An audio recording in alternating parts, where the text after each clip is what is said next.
topics and opinions expressed in the following show are solely those of the host and their guests and not those of W4CY Radio, its employees, or affiliates.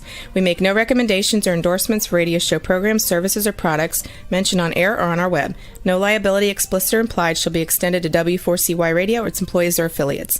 Any questions or comments should be directed to those show hosts. Thank you for choosing W4CY Radio.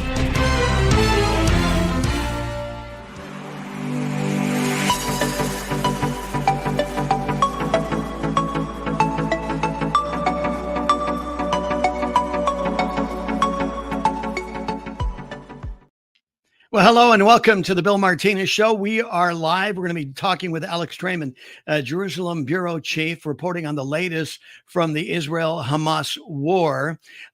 We've got, of course, the continual reports of international pressure for a ceasefire to hostage negotiations. I think Golda Meir said it quite rightly. She's, in essence, and this is interpretive because she didn't say it specifically about Hamas. These are my words. But if Hamas would drop their weapons and surrender, the killing will stop. But if Israel drops its weapons, Israel would be no more. For Israel, it's a life or death option. For Hamas, it's a continual march of Iran-sponsored terror and violence beyond the Middle East. Alex Traiman joins us now. Alex, welcome to the show. Thank you so much for having me, Bill. Well, Golda Meir's cautionary words echo, through the years and very appropriate even today, right? Oh, absolutely. You could see that Israel has genocidal terror organizations committed to its destruction on its borders, not only on its borders, also inside its own territory in Judea and Samaria, commonly known as the West Bank, and even inside of mixed Arab-Israeli cities. So Israel is really circled by a ring of fire that's really been created and funded by Iran, and Israel has no choice but to defend itself against this genocidal terror. Well, Alex, the West doesn't quite understand just what you just said in terms of the intermixing of Arabs and Israelis in Israel. When I visited Israel, this was the thing that was an eye-opener for me, is that Arabs had no problem going into Israel-controlled land. In fact, many told me, quite frankly, that they felt safer in these Israeli-controlled areas. But you could not have Israelis going into Arab-controlled areas. In fact, disappointingly for me, and people may be surprised, but even Bethlehem is not controlled by Israel. And in fact, when we were there visiting because of a knife intifada, we could not go into Bethlehem. And we're all Christians. And what do you think we want to see? Bethlehem's one of the sites that's so important for us. But I guess even now, Bethlehem is cordoned off as well, right? Yeah. Bethlehem is under the authority of the Palestinian Authority. It's only maybe a few miles from the southern border of Jerusalem. People don't realize that before the Oslo Accords were signed, that Bethlehem used to be a Christian majority city. Right. And after Yasser Arafat was brought back into Israel to head up this Palestinian Authority and to try to work on a peace process, the Christians stormed the Church of the Nativity. There was a hostage situation there for, I believe, about 40 days. And since then, Bethlehem went from a town that was 80% Christian to a town that's less than 15% Christian. Yeah. And it's so rich for Yasser Arafat to talk about peace with Israelis when his belief was that he wanted Israel to be no more. I mean, the chance of, from the river to the sea, the pronouncements of genocide against Israelis has been a continual mantra of the Palestinians. And so here, and even now, you want to talk about a two-state solution. How do you negotiate a two-state solution when the other party wants the other party just extinct?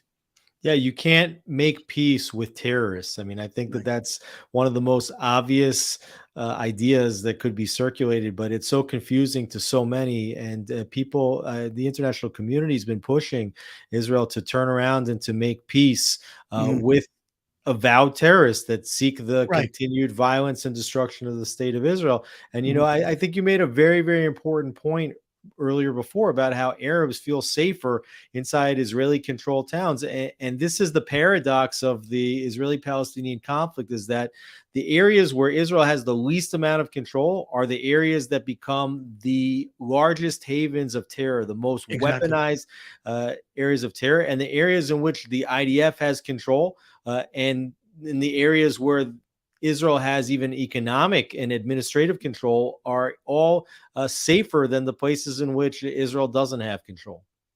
Yeah, it is absolutely insane to think, how we got here. And especially, when I go back and consider what happened in the 6 Day War, Alex, is that Israel had that opportunity to control everything. I mean, by rights, they owned that land. I mean, let's not even go back thousands of years, but just in the conflict, I mean, they defeated the enemy and they had control. But I guess for the sake of appeasement and acquiescence in the process, they ended up convoluting things, and instead of controlling their own destiny. And I would think that those that look back during that period of time, just saying, boy, we just we thought we went in with good intent, thought this would solve the problem, but it hasn't, and it continues. Well, in 1967, which is referred to as the 6 Day War, within a very, very short period of time, Israel went from being on the brink of destruction to an absolute all out victory in which it Right. all of a sudden conquered land that it really had no intention or no belief that it could conquer. And all of a sudden, within this 1 week period, Israel more than tripled in size, and they didn't know what to do with it. And they didn't know if it could last, and unfortunately, they didn't appreciate the opportunity of the moment, and they made some horrific mistakes. And hopefully, we are now in a moment that is similar to 1967. Obviously, Right. we're 6 weeks, not 6 days, but I think that the results of this war could be as large, as victorious as 1967. And let's just hope that the Israeli government doesn't make the same kind of mistakes that they made in the aftermath of 1967. Well, what happened in 67, clearly, Alex, in my humble opinion, was because of the hand of God. Time and again, historically, you look at what happens with Israel's chosen land, and you see the divine intervention, to protect his land and his people. And I think therein lies the opportunity for Israel and its leadership to return to God in a way to say, okay, God, this is happening. It's happening. Why is it happening? And what are we supposed to do? Because I still see, I mean, set aside what Joe Biden, set aside the international pressure, the United Nations, we know where they're coming from. It's still consistent. They are participating in this anti-Zionism movement, everything that is against Israel. So that we get that. But what I think that we have an opportunity here is to call on the hand of God once again, to turn to God, to say, God, look at, and what's just, what's right, what should happen, because this is not Arab land. This is God's land. And I've been saying, Alex, in fact, I think I may have said it the last time you and I talked, is that I don't think God needs a real estate agent. Do you? Exactly. This war started on the Jewish holy day of Simchat Torah. It's the day on the calendar in which the Jewish people re-begin the weekly cycle of reading the various Torah portions. And there's an idea in Judaism that you live with the Torah portion of the week. And just this week, we read about the story of Isaac, and Isaac goes down to settle in the area called Gerar. And Gerar is known as is what was modern day Gaza. And we also know that Isaac, one of the unique qualities is that he never left the Holy Land of Israel. So if he never left the Holy Land of Israel in his lifetime and he settled in Gerar, and Gerar is Gaza, that goes to teach you that Gaza is actually historical biblical Israel. Exactly. Well, of course, and then we're coming off the Jubilee, right, Alex? And what happens in the Jubilee is things return to its origin. So again, in looking at this spiritually and scripturally, uh, I just see it so clearly that, and it's bothered me from day one when, our government, I'm here in the United States, you're in Israel. And I think our government is so ignorant of spiritual matters and scriptural context that they would interfere with what God is going to do. And they do this at their own peril, because what has happened time and time again, Alex, and I've been, documenting this, is that every time America interferes with God's foreign policy and God's, God's control of his chosen land, and whenever, this country has tried to push a two-state solution, it is followed within, 24 to 48 hours of a natural disaster. And this isn't, just once or twice. I think there's about a dozen documented instances when this has occurred. You would think our country and our leaders would know well enough that you are treading on holy land, and you better be careful.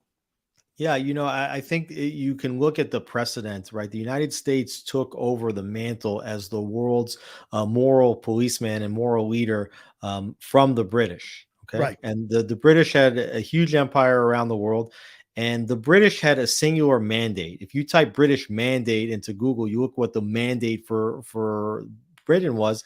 It was called the British Mandate for Palestine. And what the British were supposed to do under this mandate was to create a Jewish state in all the land that is currently Israel, which includes Judea, Samaria, the West Bank, and Gaza, and also all of Jordan.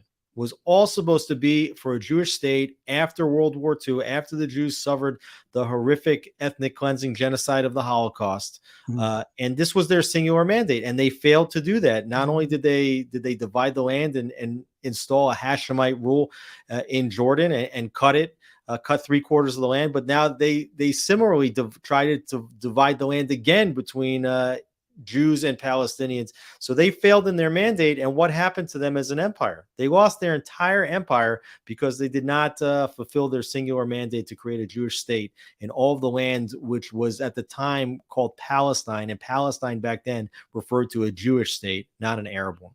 Right, exactly. Well, you see, this is the correct narrative, but yet the propagandists and United Nations, the Arab nations, would want you to believe differently. They want you to believe that the Palestinians have a historic right to that land, but I don't. I can't connect the dots and get there where they're at. I mean, just look at history. Who was a Palestinian king in the land before arch terrorist Yasser Arafat? Where's the Palestinian money? Where's the unique Palestinian culture and poetry?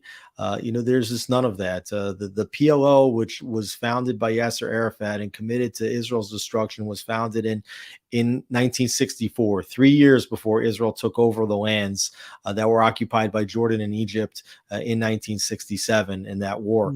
And those are the lands that the Palestinians call for a Palestinian state. There's never been a Palestinian state in Israel. The Jewish people are the indigenous people of the land of Israel. That's why they're called the nation of Israel.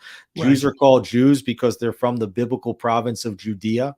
And the people that want there to be a Palestinian state in the West Bank, what they want is the only county in the entire world called Judea. They want it to be Judenrein, or free of Jews. We're talking with Alex Traiman, Jerusalem Bureau Chief. And we're talking, of course, obviously what's happening in Israel and, just going back historically, because this is important. These are things that have been lost in translation. Some have lost in translation. Some people didn't even know this. And just a simple academic, illustration of how we got here. And here we are. I think it's quite interesting that with the Palestinians, Alex, is that the Palestinians and Hamas, I don't see the other Arab nations wanting to take them in. Exactly. You have a situation in which the Palestinians in Gaza are landlocked right now. They're certainly not coming into Israel. We saw 3,000 of them enter Israel on October 7th and try to murder as many Israelis as they possibly could. So certainly refugees are not going to flood into Israel. But Israel does not control the entire border with Gaza. Gaza Mhm. has a 7-mile border with Egypt. Egypt does not want even one Palestinian on their soil. The Jordanians, which their country is more than 60% Palestinian, don't want a single additional Palestinian from Gaza on their soil. And all these nations that care so much about the Palestinians or claim to care so much about the Palestinians won't take a single Palestinian on their soil, and they keep them in Gaza. They won't get that border open. And then they accuse Israel of humanitarian crimes when they're Exactly. denying refugees the basic human right of leaving a war zone.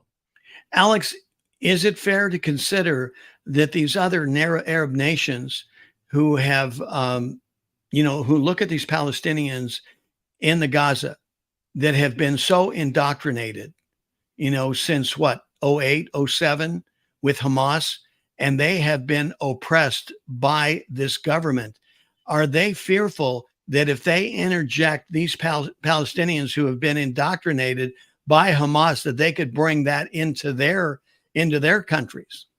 I think that's part of it. And I think that the other part of it is that they are using the Palestinians, using and abusing the Palestinians as a lever against the state of Israel and Mhm. to intentionally weaken the state of Israel. And really, the entire international community has been doing this. Because you Exactly. mentioned the UN, there's a special UN agency called UNRWA, United Nations Relief and Works Agency, that is the only refugee crisis in the entire world that has its own UN agency. All other refugees in any other place are under a singular agency, and Palestinians are under one specific agency, UNRWA. This Yeah. UNRWA funds schools in the Palestinian Authority in Jerusalem and Gaza that are teaching kids to hate. And you look at the textbooks; they have math books that for many years the math problem was if you have 10 Jews and you kill 7, how many Jews are left? Right. Yeah. And so this is UNRWA, and UNRWA also fails to solve the refugee crisis. Not only that, it perpetuates refugees so that even the third and fourth generation of descendants of refugees are considered refugees. Israel's Wow. an entire country of refugees, but how many refugees are there in Israel? None, because Israel Mhm. settled them. But Exactly. the UN just perpetuates this crisis, and the Western world, they fund UNRWA and they perpetuate it as well. Well, and you talk about UNRWA, how much of that money that they gave to Hamas was used for weaponry, used for building out their tunnels? Yeah, not just UNRWA, Qatar and the Palestinian and Hamas get direct aid, from the international community, billions and billions of dollars. First of all, it goes into over 500 miles worth of subterranean tunnels, like little rat holes underneath the ground that Right. Hamas uses to attack Israelis. Goes into rockets. They fired just in the last 6 weeks 10,000 rockets at Israel, and they've invited death and destruction on their own people. Instead of taking those billions of dollars and investing it into their people, they've used it to attack Israel. And what do they have to show for that? Yeah. Well, it's clear they don't care about their people. I mean, because Alex, they had to know, even though it was a small number, we understand, of Hamas leaders that were aware of what was being planned, what was going to be executed on October the 7th. The Palestinians en masse did not know what was going to happen, but the leaders had to know that if they attacked Israel like that, Israel was going to come after them and turn Gaza into a parking lot. Yeah, I think that people don't understand the Hamas strategy. They carried out an attack that they knew was going to draw in a horrific counterattack by the IDF. This was the purpose of the operation. And you would ask the normal question, well, why would a weak terror organization invite one of the world's strongest armies to attack on its soil a battle that it cannot militarily win? And Exactly. the answer to that question is because what they actually wanted is for Israel to kill as many Palestinian civilians as they could possibly kill, And then when you start to see all of these protests, anti-Israel protests in London, in New York, in Washington, D.C., in Los Angeles, in Paris, and elsewhere, you understand that this is Hamas's army of delegitimization against the Jewish state. And this is the way Hamas thinks that they can defeat Israel, through the prism of international opinion and diplomacy. This is the strategy of Hamas. Yeah, it's quite revealing to see how this is all playing out, even how the West is mishandling this situation. Universities, we have been condemning university presidents and leadership for not standing up and helping, their kids, their students, understand what's going on. Because really, if you do not understand good and evil, it speaks of your lack of maturity and education. And I don't know how any other way you can put it, Alex. Yeah, I mean, what's been going on in the college campuses is not a new phenomenon. I was living in the United States, and I was doing recruiting for Israel programs on college campuses back in the early 2000s. And we started then to see the first Israel apartheid weeks popping up on campuses run by organizations, including the Students for Justice in Palestine, which have direct connections to Hamas. And the Jewish community and the U.S. government and university presidents and donors didn't want to do anything about it back then, and they let this situation fester. And not only has the situation on the universities reached the level that it has today, where it's literally unsafe for Jewish students to, in some cases, walk on campus, but in other cases, to state their own opinions in Middle East studies classes. You can't even support Israel and expect to get a passing grade. But not only that, but the students that encountered these Israel apartheid walls 20 years ago, well, guess what? Now they're the ones teaching the college campuses. They're teaching in high schools, and in some cases, they're members of Congress. Without a doubt, yeah. This is how good a job, I guess you can say, in terms of being able to inculcate the institutions and be able to control them in the manner in which they've been able to do that. And it's interesting how in such a short period of time, the tide has churned, because if it was the other way around, of course, we saw it after 9/11, the Muslim community was greatly protected. Hate crimes were introduced. And now, if there's something done against a Jew in America, I'm talking about specifically, there's all kinds of consternation and people grabbing their pearls, so to speak. And, how do we deal with it? Well, wait a minute. If it's a hate crime in dealing with a Muslim, why isn't it a hate crime, dealing with a Jew? Yeah, we just saw, even since this war started, that Kamala Harris was chairing some committee on Islamophobia in America. When you see that anti-Semitic incidents are skyrocketing up something like 1,000% since October 7th. And the situation is very dire and dangerous. But, there are signs that the Jewish community and the pro-Israel Zionist community is, even non-Jewish, is waking up. We saw 300,000 people come out to Washington to support Israel. And we're starting to see a lot of the donors of these universities say, we're not going to give money. And we've heard even presidential candidates like Ron DeSantis and Nikki Haley and others, and even Donald Trump say, you can say whatever you want on a college campus. We can't stop that. But if you're going to harbor and foster anti-Semitism on the campus, you don't need to be receiving federal funding for that. So perhaps maybe there will be some positive changes that come out from this disaster. Well, I often tell my kids, experience defines preference. We're getting a lot of experience right now.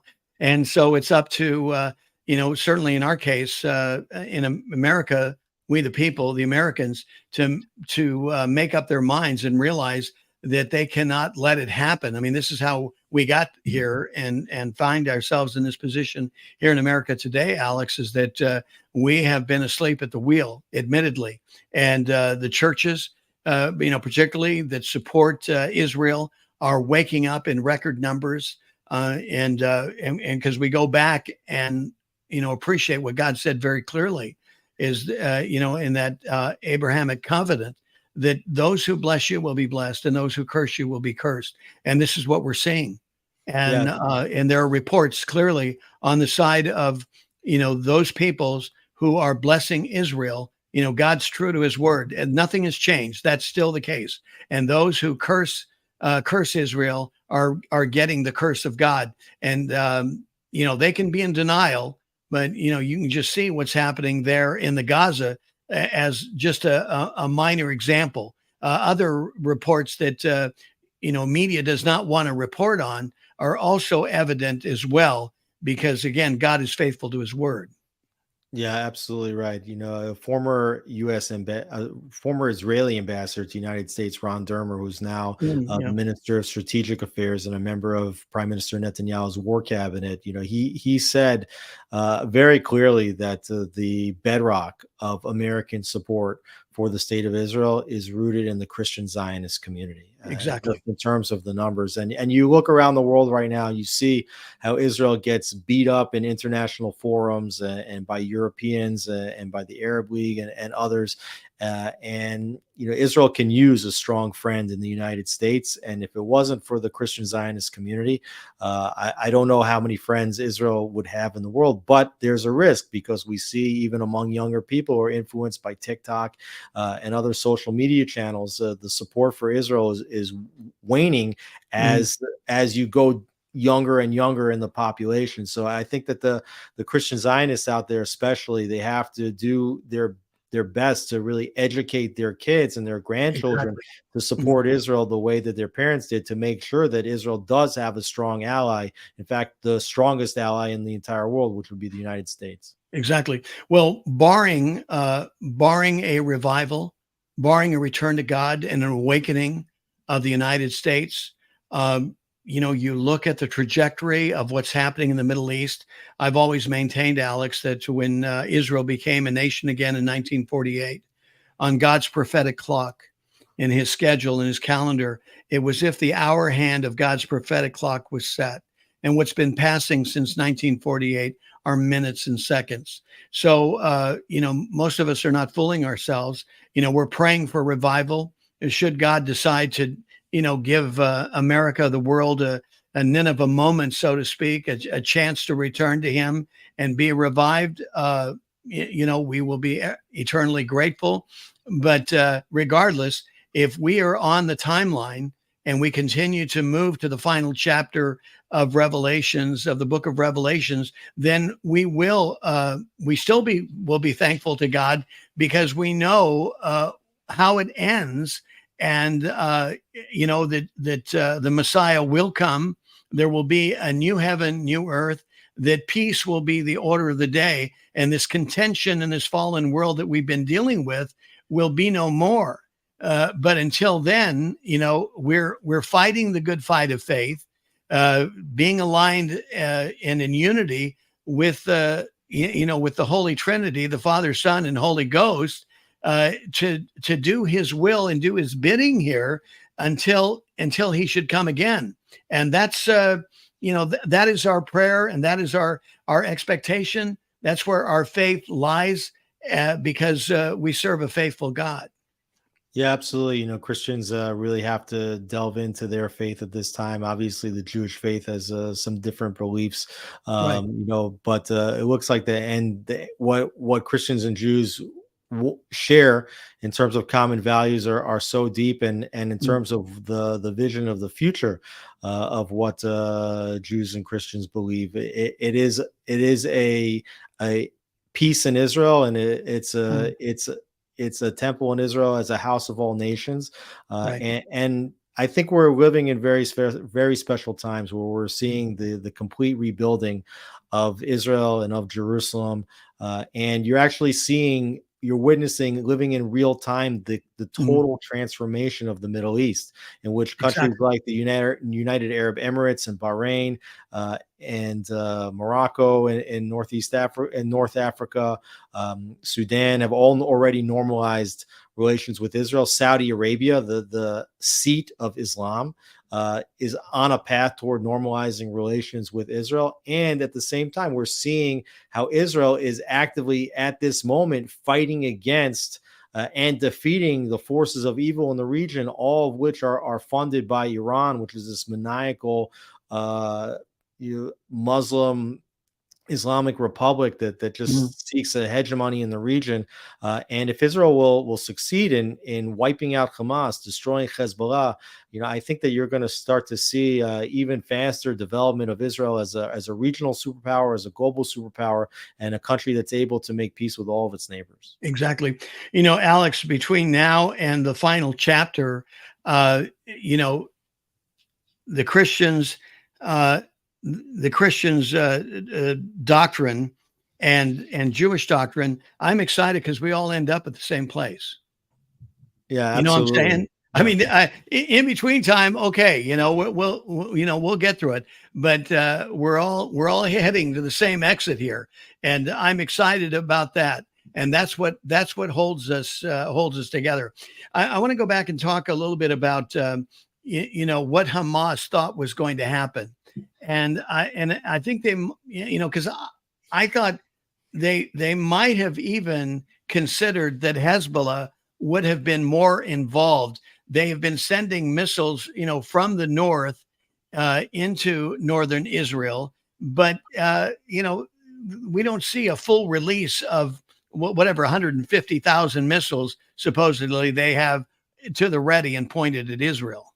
Yeah, exactly. You raise an important point that Hezbollah is actually the larger of the terror proxies, poses a much more dangerous threat to Israel even than Hamas. There's over 150,000 missiles pointed at Israel to its north in southern Lebanon.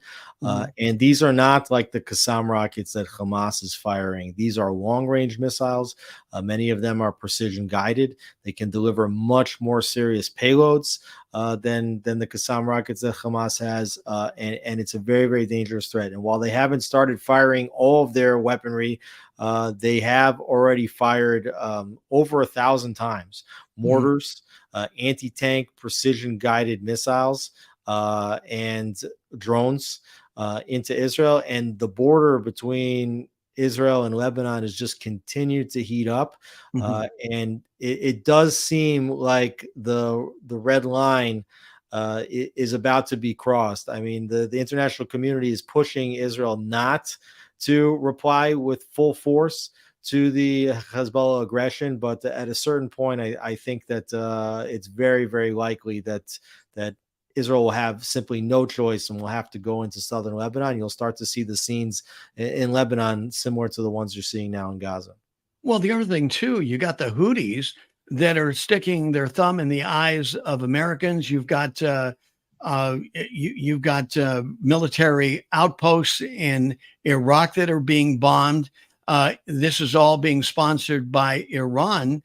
We have been saying for ever since this began is that we have never been closer to such a huge regional event and the possibility of World War III. Well, Iran has created this ring of fire around Israel, and they have their proxies in Yemen, the Houthis, as you mentioned. They have Hezbollah, which we discussed, and Hamas. They also have branches of Hezbollah in Iraq and also in Syria, and we've seen attacks already all throughout the region. The Houthis are firing cruise and ballistic missiles at Israel. They've already hijacked a commercial vessel in the Red Sea. Exactly. Right. Just last week we saw again. We saw the attack of American bases inside Iraq. Israel's been carrying out attacks in Syria.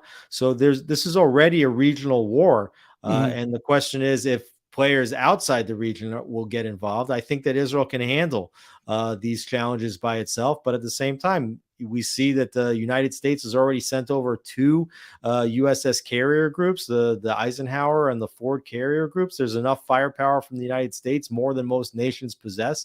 Exactly. And they have started to use a little bit, but maybe there's a reason that it's all here. And even though the U.S. is trying to use that equipment just as a deterrent, you can't rule out the possibility that equipment is actually put into full force and may even strike Iran at some point. Well, exactly, because, in part, when we first started seeing what was going on, we were wondering, were the forces coming there, to the Mediterranean, the Red Sea, to, a deterrent on both levels, not only for Iran and the proxies, but maybe a bit of deterrent for Israel. Again, we look at it, and our reporters look at it here in the United States in such a way is that we are, we're bothered by some of the policies and things that are said out of this administration. And I appreciate that Israel has to be political. They have to be grateful to this administration because they don't want to get them upset. But I'm sure probably behind closed doors, they may wonder at the duplicity at times and get confused of whether or not they're dealing with Qatar or they're dealing with the United States. Correct. The United States, for all of its support for Israel, which is tremendous, and there's a lot of defense cooperation, and the United States is Israel's best ally, and Israel's America's best ally.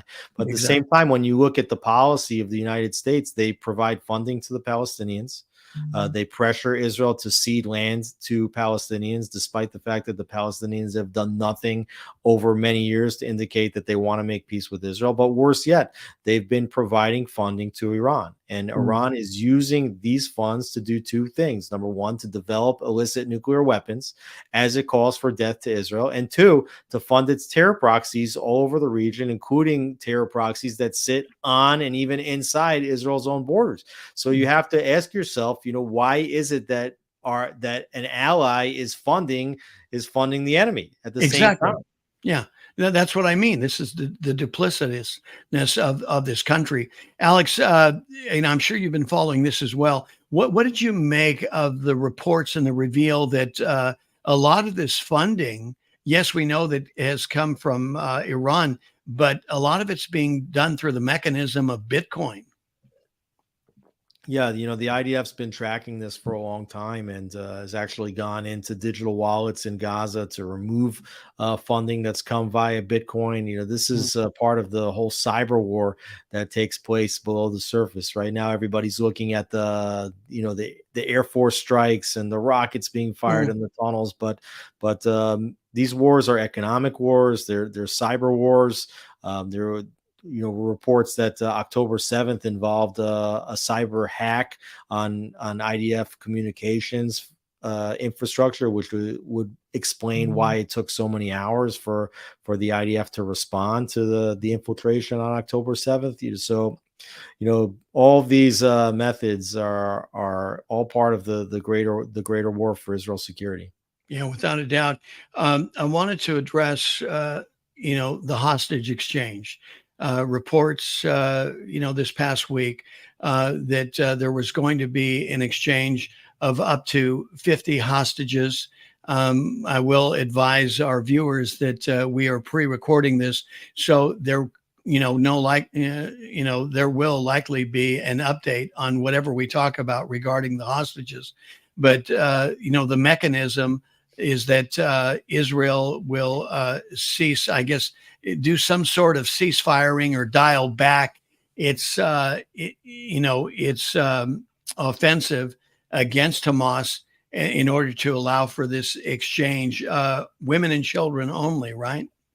Yeah, so the way this has been reported as it's been drawn up is that Hamas will turn over to Israel up to 50 women and children, some mothers, some elderly, and female children also, in exchange for 4 days of quiet. And the Hamas would deliver the hostages in increments of 12 or 13 a day for 4 days in exchange for quiet, and also in exchange for Israel releasing 150 Palestinian prisoners from Israeli jails. And these are individuals that were arrested while performing acts of terror, many of them arrested for attempted murder. We're hearing stories of like a woman who walked up to an Israeli soldier and tried to stab the soldier. We hear, they say that the Palestinian prisoners are women and what they're calling minors up to the age of 19, but that many times is including 18, 19, 17-year-old males that were trying to commit terror attacks and were caught in the act before they were able to succeed, as it will, to murder Israelis. And so, Israel's going to be returning, according to the deal, a ratio of 3-1 of prisoners, Really? Wow. prisoners that were committing acts of murder against Israelis in return to get innocent civilians who were kidnapped and taken hostage on October 7th. Yeah, that's disturbing. But again, this speaks of the international pressure and how effective it's been to force Israel into this compromise. Because, on its face, it's not a fair exchange, is it? Obviously 3-for-1, you can do the math yourself. But Yeah. more important than that is the question of, does this pause make the fighting more dangerous for IDF soldiers, right? If Hamas is able to use this time to come out of its tunnels, able to regroup, rearm, right, to put cells back together that might have been split up, would the risk is that IDF soldiers could be killed as a result of this pause in the fighting. So there's a lot of risk, but it also goes to show just how much Israel truly values the lives of its own citizens, that it would be willing to do so much in order to get back these women and children, just because they cherish each life so much. Exactly. And then the families of the remaining hostages, this has to be heartbreaking, I mean, at any level. And of course, it's been these families that have been very outspoken, toward the government. You can't blame them. It's not like the government is being, at least I don't see it, Alex, that the government is, being laissez-faire about it, or they don't care. I think they've been very compassionate about it.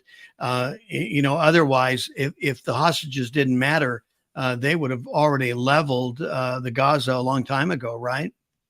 Oh, absolutely. I think one way of looking at the conflict could have been to say the hostages don't matter. We have to consider the hostages dead, and the purpose of the operation is to make sure that Hamas can never take a hostage again. But that's simply not the way it works in Israel. And I tell you, every single Israeli feels the pain of the families that haven't seen their loved ones in 6 weeks.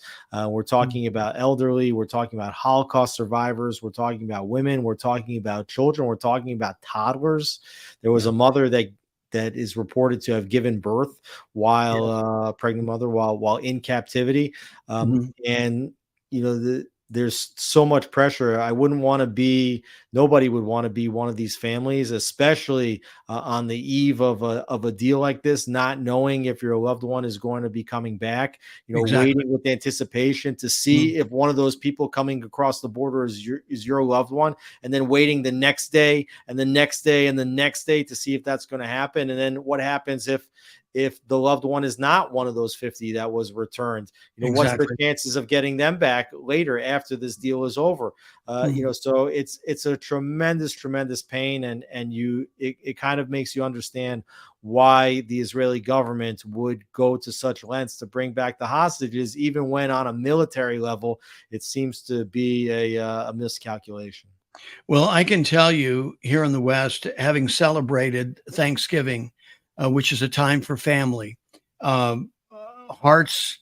compassionate hearts toward Israel and toward these family who are missing family members.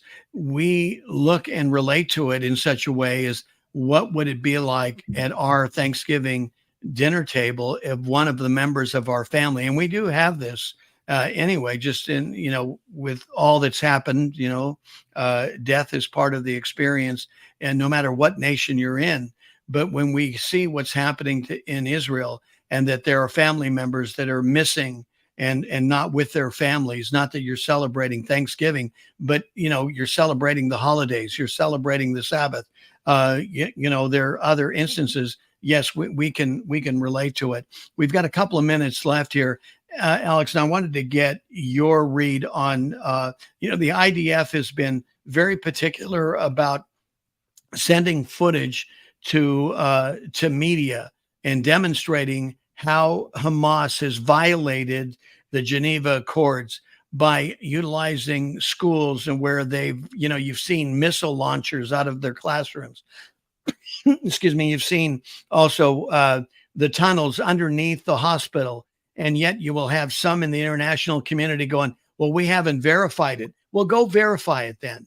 I mean, this is information that the IDF has proposed. I don't know. I think that maybe there might have been one instant, if I remember correctly, where there might have been something suspect, and the IDF said, "Well, we may, we may have misrepresented something there." But I think they've been very forthright in presenting these pictures in order to counter the propaganda narrative that's been put out there by by the Arab countries, by Iran, and by the United Nations. If you look at this Al Shifa hospital, which is a command center of Hamas, it's been known for years that the Al Shifa hospital is a command center for Hamas. And yet Israel, because of the double standards, has had to lay the groundwork for that attack, because they couldn't just go in there and storm the hospital. They had to lay the groundwork with the international community to explain over and over and over again that this was a Hamas command center before they were able to go in. And you know what happened? They went in after telegraphing that attack. And because they gave so much notice to Hamas that they were going to attack this hospital, what happened is that Hamas took out most of the equipment and also the hostages that Israel believed were being held in the hospital basement. They moved them out. And so Israel lost the opportunity to take over the command center and to get back its hostages, specifically because it had to go out of its way to make the case of why it had to attack the hospital. Yeah, exactly. Well, the video is there. I believe that the IDF, Israel, has bent over backwards, to present these violations of, the Geneva laws. I think there's like 161 laws. Israel is accused of, being, criminals and offenders of the law. But you have clear evidence that it's been Hamas that have violated the international, order of law, have they not? Bill, the IDF has done more in the history of warfare to protect innocent civilians than any other army. People and militaries are going to look back at this conflict as the gold standard for how armies should conduct themselves with regard to civilian casualties. And yet, for all the efforts that Israel is doing to make sure that there are not civilian casualties, that there's not collateral damage, even so, Israel's accused more than any other military in the world of creating a humanitarian crisis. So we just see here a horrific double standard that I think is rooted in nothing short of anti-Semitism. Well, as we wrap things up, we got about a minute left, Alex Traiman. I wanted to give you an opportunity, to, summarize and to share your thoughts with our viewers here, not only in America, but around the world, because these channels reach out and they go global. And, so here's your chance to relay your message to the world.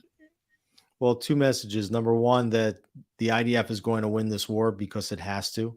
But second, that the information that people digest about the war, about the conflict, is oftentimes unreliable. And that's particularly when you're talking about the AP, CNN, BBC, New York Times, and others. And it's very, very important to identify good, accurate, high quality sources of information. We're working every day at Jewish News Syndicate, jns.org, to be that reliable source of news. And so we invite everybody to come and to get their daily updates on what's happening in this war directly from us. Well, Alex Traiman, I cannot thank you enough. I appreciate the time for you coming on the show to give us this update and an important part of the history that I believe that many of us need to be aware of and need to remember as well. Thank you so much for being with us. Take care. Thank you, Bill.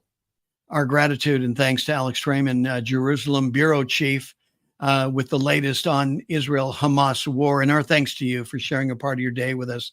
Thank you. And continue to be vigilant in order to not only get this country, but the world to return to God.